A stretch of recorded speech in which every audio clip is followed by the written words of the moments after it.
Hello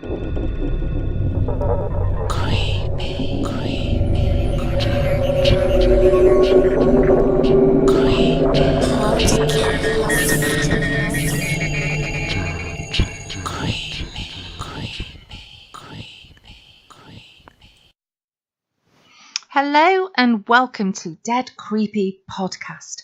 I am your host, Claire Barrand. Now don't forget that you can download us on Podbean or iTunes, so please do subscribe to us if you haven't done so already. We are also found on our own YouTube channel as well as on Conflict, where we are very grateful to be getting our little indie podcast out there to the rest of the world, and it really is fantastic getting all your comments and feedback on there. Even the nasty ones give us a laugh, to be honest. The fact that what we do is inspiring, and the fact that it inspires anybody to respond truly moves us, so thank you, and do keep them coming. Now this week my sister and co-host Linzi is off on her holidays, lucky girl. And also our resident skeptic Daryl Whitebottom just so happens to be on tour with his band, the International Butt Quacks. I believe he's playing tonight at Real Old People's Home. And next week you can probably catch him. He is doing Skegness Community Centre for 3 nights. So have a look for him on Twitter. He's got an account and it is at Daryl Butt Quacks. And I'm sure he'd appreciate a follow. I think he's only got about 50 followers. Anyway, I managed to get hold of Daryl's drummer, Rancid Magic, whilst they're on tour, because Daryl sent me a text and he said that his drummer has a haunted drum kit of all things. So, of course, I needed to hear more, and I managed to speak to him, and this is what he told me. Hello, Rancid. Welcome to Dead Creepy. It's nice to talk to you. Hello there, lovely girl. Hiya. It's really nice to talk to you. So Daryl tells me that you've got a haunted drum kit. Is that true? And tell me more. Yeah, man, I do. Right, well, first off, just excuse the background noise. I'm just having a fag break from band practice, I am. And, right, yes, this haunted drum kit. I bought this premiere kit, I did, in 1978 from an advert in the local paper. And when I collected it, I noticed a footprint on the bass. And then that night, I woke up to hear the snare tom was playing on its own. No way. Wow. That's so creepy. Well, any clues as to who owned it previously? Yeah. So there's this inscription on the underside of the symbol, and it says Moon, it does. Oh, are you thinking it could be Keith Moon from The Who? Right, I will say only this. Right, it seems to have a mind of its own, and after I play it, I get this urge to blow up the toilets, I do. Wow, well, perhaps you should get this kit examined by an expert. Could it be worth something to a collector? Well, if anyone wants to make me an offer, I consider it. Okay, well, anyone listening that wants to get in touch via the Facebook page, please do. And Rancid, thank you for the story. It's very interesting. I bet Daryl is very sceptical, though. You don't believe it, he don't. No, he won't do. But, well, thank you very much. And goodbye, and keep us informed, please. I will. Right, ta-ra, gotta go. So, very interesting indeed. And as it is just me this week, I'm going to tell you the final part of our serial creepy bedtime story, which is titled Strange Things Are Happening in My Town in South Korea. The original story was written on Reddit on the No Sleep thread, and the links are all going to be up on our pages. So if you have missed parts 1, 2 and 3, you can catch up on them in our previous podcasts as well. Episode part 1 was at the end of our Cumclidic Tunnels podcast. Bedtime Story Special part 2 you'll find on there, and Parapub live from the Skirrid Inn, which was, of course, Wales's oldest and most haunted pub, where Linzi and I recorded a podcast from there. You will find at the end of that podcast part 3 of this story. So I'm going to leave you with that, and please enjoy. Goodbye.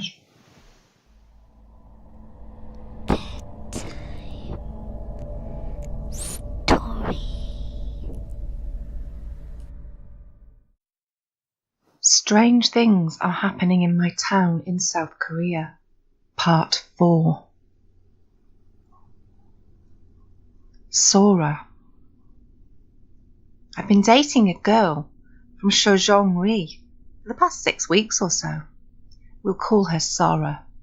That's the name she chose for her new chat ID, which is how we met. She wanted to be left out of this completely because she works in a government job and didn't want her name associated with, as she puts it, silly ghost stories. She has been incredibly supportive though.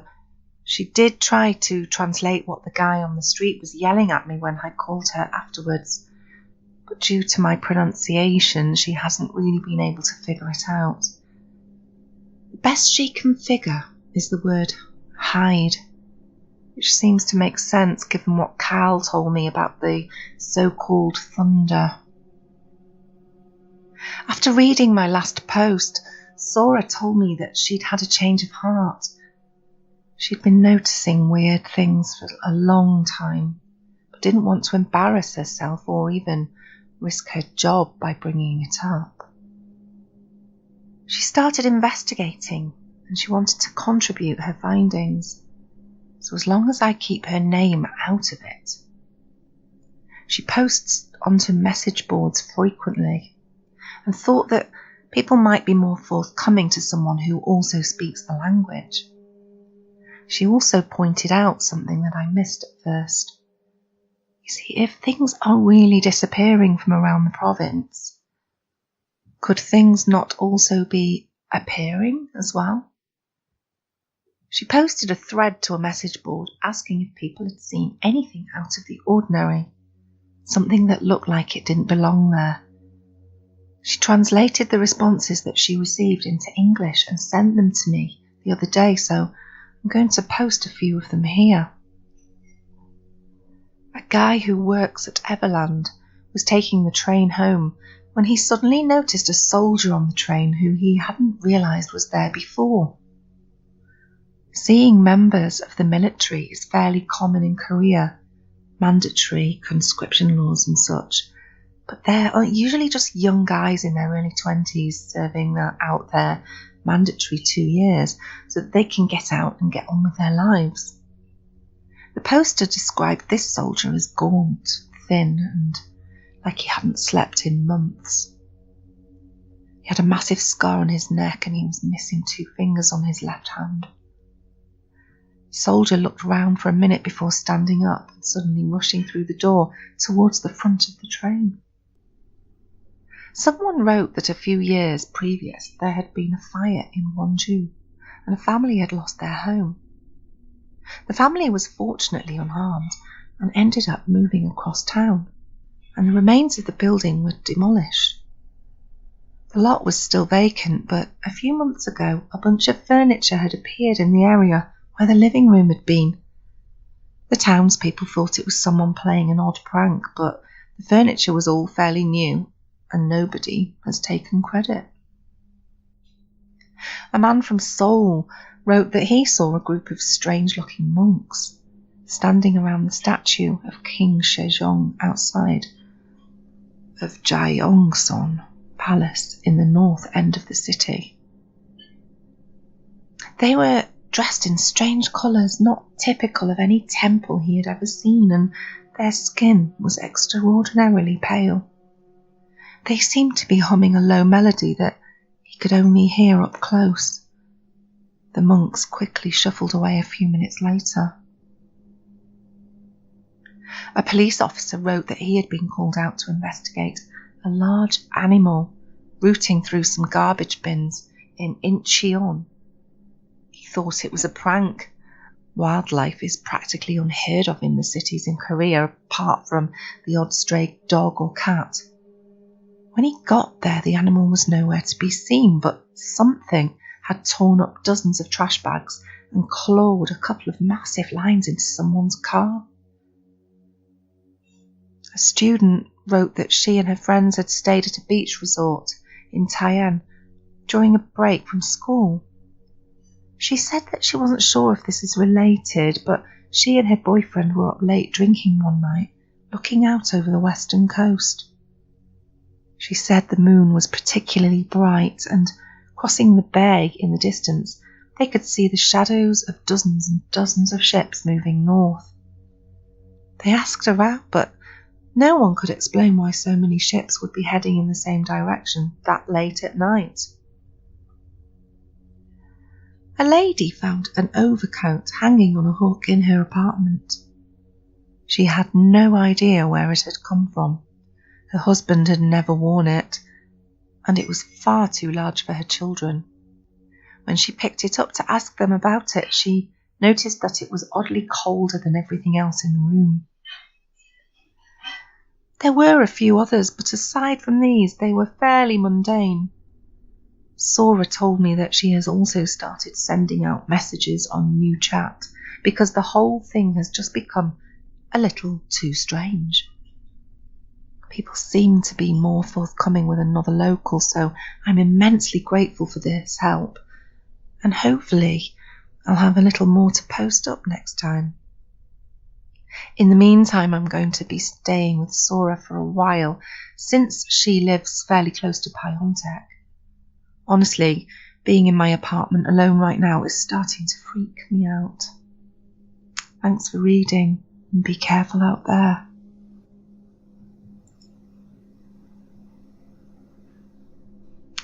Okay, I'm leaving. I'm at the airport in Incheon right now, waiting for my flight. It's not for a few hours, but this is the only place I feel safe. I can't go back to my apartment. I can't stay with Sora because, God damn it, I just don't know. I can't take this anymore, and I'm getting the hell out of here. I know I haven't posted in a while, but things haven't been going so well. I've barely slept for the last 2 weeks, and everything is just coming apart. I can't take 10 steps without something changing. Something small will shift or disappear or even just change slightly, but other times I wind up in those other places, and I'm scared to even move now, especially after this morning. I'll try to make sense of it all, but at this point it's still guesswork, and I just don't care anymore. This will be it for me, for good. On New Chat, Sora was helping me send out messages for a while.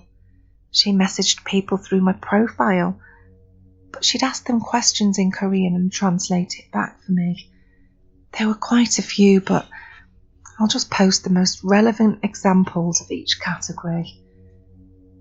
As best as I can figure, there seem to be multiple overlapping versions of events which are all equally valid in the eyes of whomever is experiencing it.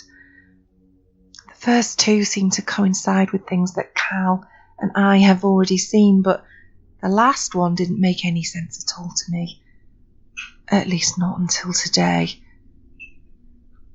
Okay, I haven't edited any of the following from Sora's translations, except to switch the outbound user to Sora and correct some tiny errors in English consistency. This was a conversation between P Teacher and Noxa55. Sora, what do you mean everyone's sick? Noxa55. Seriously, how do you not know? Why isn't the media reporting this? Reporting what? They took my wife last night, and our daughter. They loaded them onto a train and took them south. My little girl, she was so sick she couldn't walk because her legs were so rotten. We haven't heard anything about this. How do I know you're telling the truth? You have to believe me, please. You're the only person I've talked to on here in weeks. They told us the disease was called MERS. But that can't be it. It's just a respiratory disease. It shouldn't make my daughter rot down to the bone. It shouldn't make my wife so crazy she tries to saw off her fingers. Please, what is this? What is happening to us? Okay, calm down. I believe you. It's just strange. I live in Piontek and I haven't seen anything like what you're saying. When did this start? Piontek? How? I heard they burned Piontek down during the first week. This is going on since June. How do you not know about it? Please! You have to help. I'm sorry, there's nothing I can do. Is there anything you can tell me about the war? The war? What war? Sorry, never mind. How could we be at war? Who is left out there to fight us? I'm sorry, I have to go. You have disconnected with Noxa 55. This is a conversation between P-Teacher and ROKU 15. ROKU 15 says, "Attention! If you're reading this, your country needs your help. Collect as much food and weaponry as possible and proceed cautiously to Shelter 9-1 in Daegu. Able-bodied men and women required for mandatory enlistment to active duty." Sora said, "Hello, who is this?" ROKU 15 said, "This user is an automatically generated alert system designed to inform citizens of emergency situations in the event of catastrophic cellular communications failures. Please enter the name of the city in question to receive pertinent status and evacuation details. Busan. City, Busan. Status, standard alert. Evacuation, NA. Population, 3.6 million, unchanged. Daegu? City, Daegu, high alert. Evacuation, level 2, in progress. Population, 2.3 million, 200,000 confirmed. Seoul? Status occupied. Evacuation in progress. Please proceed immediately to authorized evacuation site. Population currently unavailable. Suwon. City Suwon. Status destroyed. Evacuation NA.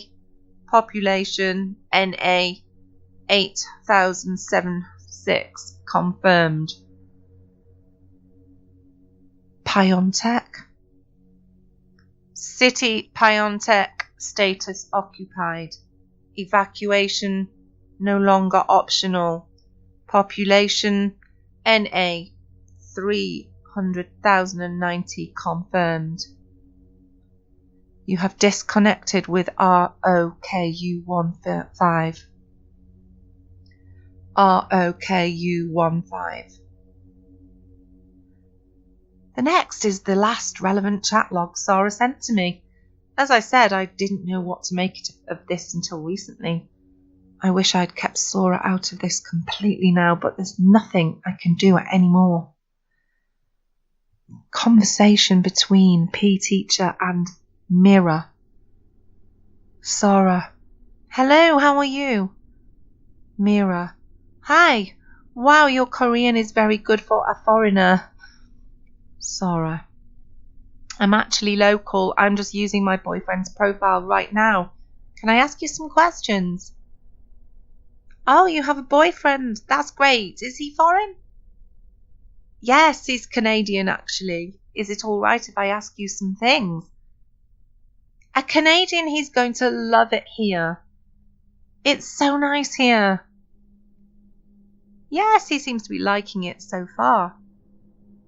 Yes, so very nice now. You must know. Must know what? I'm not sure what you're talking about. Oh, you don't know? KKKKK. I'm sorry, I don't understand. You'll know. Very soon. It's so nice here now. One day you will see. Then your boyfriend. I have to go. See you soon. You have disconnected with Mira. I still have a few random chat logs saved, but this is the last I ever want to talk about new chat. And that brings us up to today. This morning, I woke up to find my room was freezing cold. The weather lately has been a consistent 21 degrees during the day, and it gets cooler at night. So I've been sleeping with the door to my balcony open to get some fresh air. I got up to go close the door, and I suddenly realised that I've lived through about 25 winters in Canada in my lifetime, and this was the coldest that I have ever been. I was only wearing pyjamas, but even so, it was unbearable. I honestly felt like I was starting to die, and within seconds, I could feel my skin freeze and my joints start to stiffen. I got to the door and saw that the street next to my building was blanketed in snow. Tons of snow. It was high enough to completely cover the windows of the first floor of my building. The freezing air was rushing through my open door so hard I could barely walk against it. I looked out and saw that the entire city was similarly covered with snow and ice, and some of the buildings seemed to have collapsed or been knocked over by some incredible force. The wind, it whipped massive gusts of snow through the air, and all I could see was white. I was speechless. I had absolutely no idea what was going on, and then I noticed the people. There were hundreds of them, standing all around my building. They were all wearing the same heavy overcoat, but they didn't seem to be wearing anything else. The skin on their faces and legs was white and blue, as if it had frozen. I recognised it immediately as the same one I had found abandoned on a park bench that first day I arrived. They were all staring up at me. Their eyes were huge and pitch black. They were all smiling the same impossibly huge, tight-lipped smile, their heads slightly cocked to one side. I couldn't move, and I don't know if it was from the cold or the sheer terror that I felt. A young woman standing close to my balcony suddenly jerked her head to the other side with a loud crack and started speaking to me. Even over the deafening sound of the wind, I could hear what she was saying. "It's so nice here now. Knew you'd come visit." I slammed the door shut and ran back to my bed on the other side of the room. I don't even know why, but all I could think of was I had to get out of the cold. It was the only thing I could think of. I just had to get away from them and get out of the cold. I grabbed every blanket I had, wrapped myself up and lay down on the bed. I was still freezing cold, and it didn't seem to be getting any better. Then I heard a banging on my front door. I shut my eyes. I heard the same voice calling me again over the roar of the wind. "Hello?" I kept my eyes shut. "Hello?" The banging continued. Hello? Then I felt a warm wave wash over me. The sound of the wind was gone. I opened my eyes slowly and sat up. I saw the door to my balcony was still open, but the air outside was clear and warm. I heard someone call, "Hello?" again from outside my door, which made me jump, but I recognised it as the voice of my co-worker Sasha. And I remembered I told her we'd go jogging together before work today. For a second I felt relieved. I'd been having really vivid nightmares lately, but this one was the worst yet. I sighed and put my face in my hands. That's when I noticed my hands were still freezing cold. The end. There's nothing left now. I'm done.